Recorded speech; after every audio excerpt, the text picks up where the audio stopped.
Assalamu alaikum and welcome back to the channel. This is Red Prep. I'm building up to Manchester United taking out Chelsea at Old Trafford in the Premier League. There are 5 points separating the two teams. Manchester United come at the back of a humiliating, even though that was only a 1-0 loss, but the performance was really abject.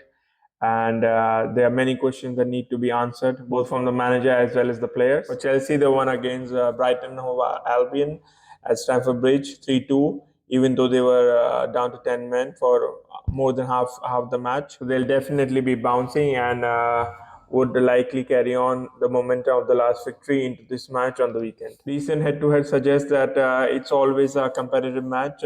Even though United won the last fixture, that was at Old Trafford in April 4-1. It wasn't a 4-1 victory, in honesty. It wasn't that kind of match. Chelsea had loads of chances before United scored and could have taken a couple of goal lead, but they didn't, and United capitalized on the counter-attacks. Apart from that, five fixtures prior to that victory, United and Chelsea both have drawn nil-nil and 1-1. Most of the time, they have been very attritional and tight matches. Chelsea's last victory against United came in the FA Cup semi-final in 2021, while they were under Frank Lampard and United were playing under Ole Gunnar Solskjaer. Coming to Chelsea, they play a possession-based system with the likes of Caicedo and Enzo Fernandez being metonymical in midfield. They also have good technical players in the forward areas like Cole Palmer, Raheem Sterling, who has found a new lease of life this season. Also, Mudryk has scored recently, so he's also full of confidence. For them, Gallagher is an important player, but he'll be missing due to his red card against Brighton. But they'll have Reece James and Cucurella back from suspension, so they'll be buoyed by that. Both of the fullbacks are really important in a Pochettino system, and they'll definitely provide a lot of challenge for Manchester United, who have been slacking in tracking back and keeping clean sheets and allowing the opposition to have shots at their goal. With loads of pace up front, with rapid players like Sterling, Cole Palmer, Mudryk, Chelsea will be a real threat. United will need to be careful of their fast counter-attacks and definitely likes of Harry Maguire, Dalot, even Luke Shaw would be troubled with the pace that Chelsea have in the forward areas. Coming to danger man for Chelsea, Nicholas Jackson is the top goal scorer, having scored six, but three of his six goals came against 9-man Tottenham Hotspur. He hasn't really set the stage alight in the Premier League, but they have informed players in both Sterling and Cole Palmer who have scored recently, and also Mudryk, who has had a couple of good games. He won the penalty in the last game as well. So they'll have confident players in the attack with loads of pace on the counter attack. They have the reassuring presence of Moises Caicedo in midfield. So even the likes of Enzo Fernandez is given the license to bomb forward. And obviously, with United leaving huge gaps, yawning gaps in midfield, they'll pose constant threats at United's goal. And someone like Onana, who has been really unflattering recently, United can ship in loads of goals and chances, and Chelsea would want to capitalize on that and score an early goal in this match. Obviously, defensively, they have the season campaigner Thiago Silva still at the club and playing decently well. Reece James will be back for this match. And recently, likes of Levi Colville, Disasi, and Badeshila have done well. So they have plenty of options in the back line as well. Diego Sanchez has been a revelation.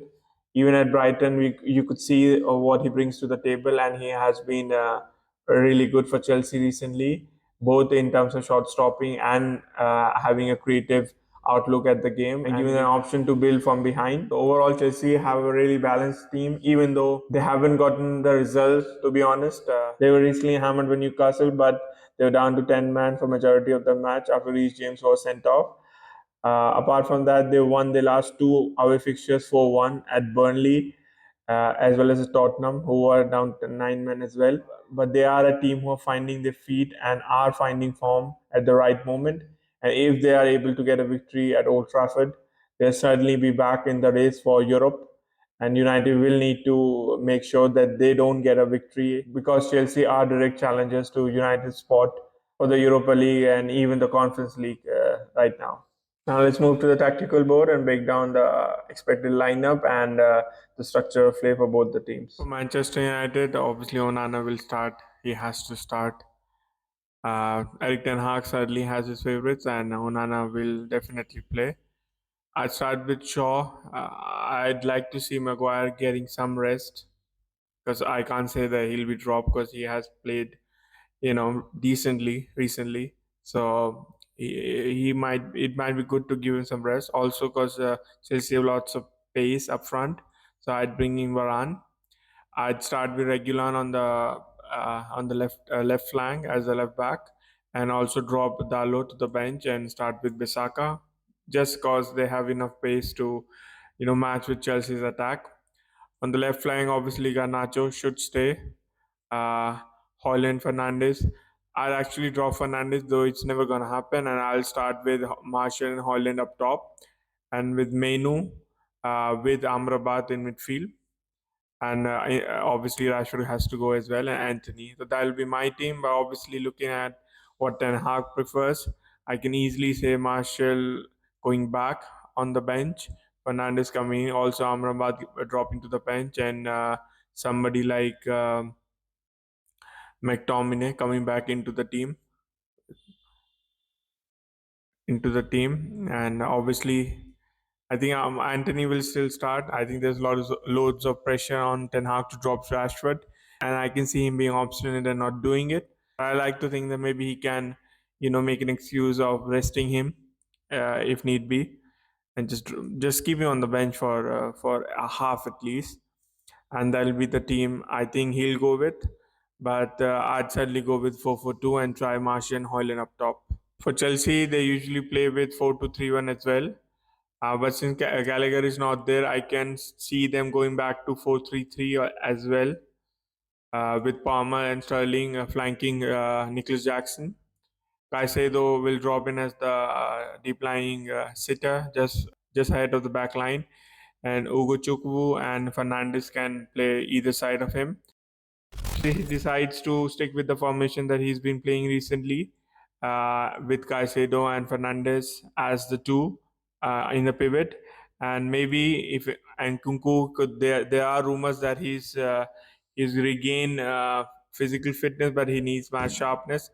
So I don't see him starting, but if he has to, then maybe he can come in the second half and play as the number 10, and go in these spaces between Jackson and the white players.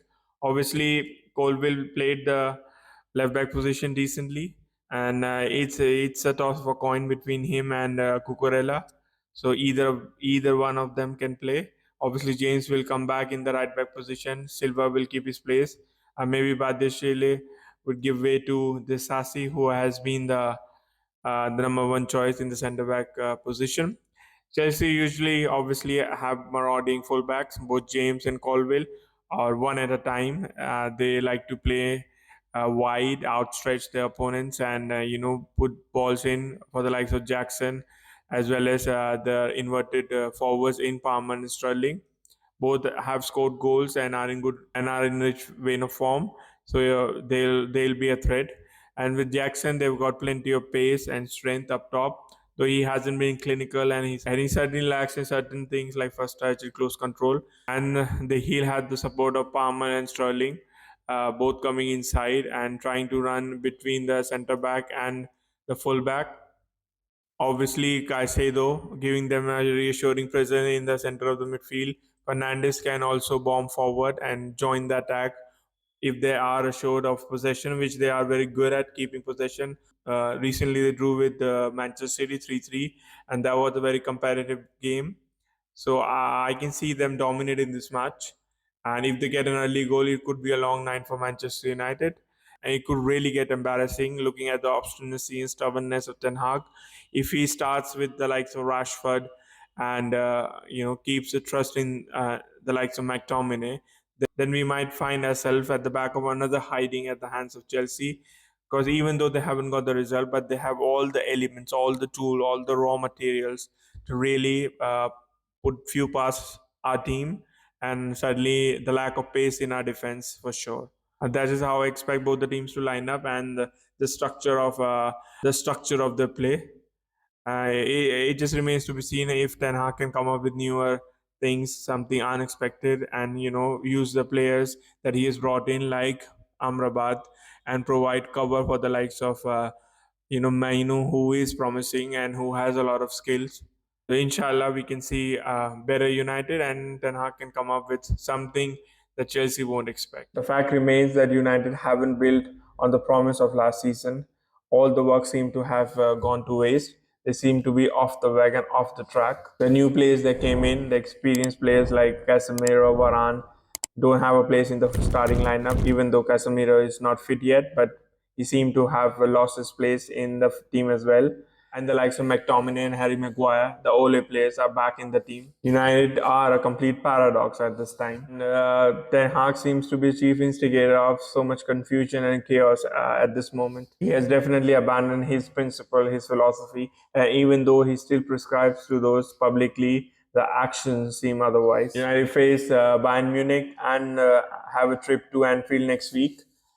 So this match is really important just to get some momentum going into the monumental week.